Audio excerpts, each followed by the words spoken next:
अस्सलामु अलैकुम वरहमतुल्लाहि वबरकातुहू। सदक़तुल फ़ितर से मुताल्लिक़ बहुत सारे सवालात पूछे जा रहे हैं कि सदक़तुल फ़ितर किन लोगों पर वाजिब है, सदक़तुल फ़ितर हम कैसे निकालें, सदक़तुल फ़ितर किन चीज़ों से निकालें, सदक़तुल फ़ितर की अदायगी का वक्त क्या है। ये वो बहुत सारे सवालात हैं जो आजकल पूछे जा रहे हैं। तो आज के इस क्लिप में मैं इन्हीं सवालात को क्लियर करने वाला हूँ ताकि मुझे भी इसका फ़ायदा हो और आप तमाम हज़रात तक भी इसका फ़ायदा पहुँचे। सबसे पहली बात यह है कि सदक़तुल फ़ितर किन लोगों पर वाजिब है। तो इसका आसान सा जवाब यह है कि सदक़तुल फ़ितर उन लोगों पर वाजिब है जिन पर ज़कात फ़र्ज़ है, यानी जिनके पास 7.5 तोला सोना हो या 52.5 तोला चांदी हो या फिर उनके पास नक़द कैश हो या माल तिजारत हो जिनकी कीमत 52.5 तोला चांदी की कीमत को पहुँच रही हो। तो ऐसे लोगों पर सदक़तुल फ़ितर वाजिब है। ये भी याद रखें कि जिस तरह सदक़तुल फ़ितर मालदार मर्दों पर वाजिब है, इसी तरह मालदार औरतों पर भी वाजिब है। यानी जिन औरतों के पास 52.5 तोला चांदी हो, जेवरात हों या फिर इनके बक़दर उनके पास पैसे हों, तो फिर ऐसी औरतों पर भी सदक़तुल फ़ितर वाजिब है। चाहे तो वह औरत ख़ुद निकाले या फिर उनके शौहर निकाल दे तो ये भी अदा हो जाएगा। अब इससे ये लाजिम नहीं आता कि जो लोग मालदार हैं, साहिब निसाब हैं, सिर्फ़ वही लोग सदक़तुल फ़ितर अदा करेंगे, ऐसा नहीं है। बल्कि अल्लाह तबारक व तआला ने जिन मुसलमानों को कुदरत दी है, वसाअत दी है, दौलत दी है, तमाम लोगों को चाहिए कि वो सदक़तुल फ़ितर ईद से पहले पहले अदा करें। ये भी याद रखें कि सदक़तुल फ़ितर जिस तरह हम अपनी तरफ से निकालते हैं, अपनी तरफ से निकालना वाजिब है, इसी तरह अपने नाबालिग बच्चों और बच्चियों की तरफ से भी निकालना वाजिब है। अब दूसरा सवाल यह है कि सदक़तुल फ़ितर हम कब अदा करें, इसकी अदायगी का वक्त क्या है। तो इसको जानना चाहिए कि सदक़तुल फ़ितर जो है इसके लिए मुस्तहब और अफजल ये है कि हम ईद से पहले पहले सदक़तुल फ़ितर अदा कर दें, फ़ितरा अदा कर दें।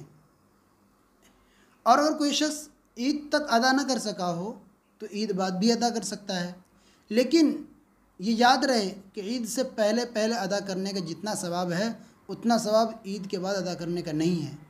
इसलिए अगर ईद से पहले पहले हम अदा कर दें तो ये ज़्यादा अफजल और मुस्तहब है और हम इसको रमज़ान में भी अदा कर सकते हैं। सदक़तुल फ़ितर हम गेहूँ के ज़रिए से, जौ, किशमिश, खजूर, इन तमाम चीज़ों के ज़रिए से हम अदा कर सकते हैं। और अगर कोई इनकी कीमत अदा करना चाहे तो इनके मकदार के हिसाब से जो कीमत होती है हम वो कीमत अदा कर सकते हैं, और कीमत ही अदा करना ज़्यादा बेहतर है ताकि गरीब आदमी, मुस्तहिक़ आदमी अपनी ज़रूरत को पूरी कर सके। तो बाज़ार में जो इनकी कीमत है, अगर कोई शख्स गेहूँ के ज़रिए से सदक़तुल फ़ितर अदा करना चाहता है तो इसकी जो मकदार है वो निस्फ़ सा है, यानी मौजूदा औज़ान के एतबार से तकरीबन 1.25 किलो बैठती है। तो अगर कोई शख्स गेहूँ के ज़रिए से सदक़तुल फ़ितर अदा करना चाहे तो 1.25 किलो गेहूँ या इसकी कीमत किसी मुस्तहिक़ को दे दे। और अगर किशमिश या खजूर के ज़रिए अदा करना चाहे तो इसकी जो मकदार है वो 1 सा है, यानी मौजूदा औज़ान के एतबार से 3.5 किलो तकरीबन बैठती है। तो 3.5 किलो खजूर या किशमिश की जो कीमत है उसको हम किसी गरीब या मुस्तहिक़ को हम दे सकते हैं। तो हम में से हर मुसलमान को चाहिए कि हम जी भरकर खुश दिली से सदक़तुल फ़ितर अदा करें। हुज़ूर अकरम सल्लल्लाहु अलैहि वसल्लम ने इसकी हिकमत यूँ बयान फरमाई है कि सदक़तुल फ़ितर रमज़ान के महीने में हमसे जो गलतियाँ और कोताहियाँ हो जाती हैं ये उसके लिए कफ़ारा है। यानी रमज़ान के महीने में रोज़े रखकर हमें जिन चीज़ों से बचना चाहिए था, जिन चीज़ों का हमें हुक्म दिया गया था, अगर उनमें कोई गलतियाँ और कोताहियाँ हो गई तो इस सदक़तुल फ़ितर के ज़रिए से अल्लाह तबारक व तआला हमारी उन गलतियों और कोताहियों को माफ़ फरमाकर हमारी इबादत को जो हमने रमज़ान में किए हैं कबूलियत का दर्जा अता फ़रमा देते हैं। इसी को तो अल्लाह के नबी सल्लल्लाहु अलैहि वसल्लम ने फ़रमाया कि सदक़तुल फ़ितर रोज़ेदारों की बेकार बातों, फहश-गोइयों से रोज़े को पाक करने और मसाकिन को खाना खिलाने के लिए मुकर्रर किया गया है। तो ये हिकमत है सदक़तुल फ़ितर के वाजिब होने की। तो आई होप कि मसला आपका क्लियर हो गया होगा।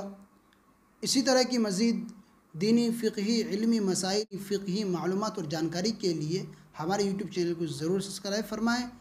अल्लाह तबारक व तआला से दुआ है कि अल्लाह तबारक व तआला हमें दीन की समझने और समझकर दूसरों तक पहुँचाने का ज़रिया बनाए।